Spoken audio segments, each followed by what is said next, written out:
finished saws. This one I didn't have a whole lot of expectations, but the broken piece did seal up pretty well. But you can see there's a lot of heavy pitting going on here, so I'm not so sure that that one will do too well, but we'll see.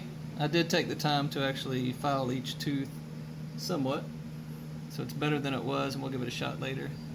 Then this one, which is, you'll see the Warranted, that's the old, or the newer version of the Disston saws, apparently, after searching the Googler and finding out a little bit about these guys. So this one, for all of $3 at flea market, I think it's not too bad, and it sharpened up pretty well. It's still got a little bit of areas of concern, but we'll give it a shot, see if it works. And then this was the one I was the most excited about, just wish I wasn't missing 2 of the screws. So based on the website I saw,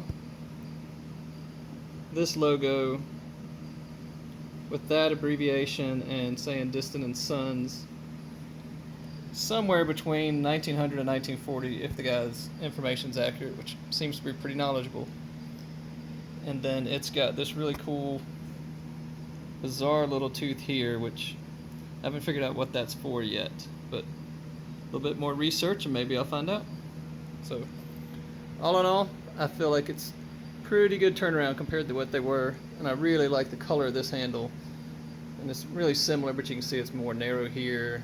This one's fatter than that one, so they kind of replicated the same idea, but a little bit of a difference.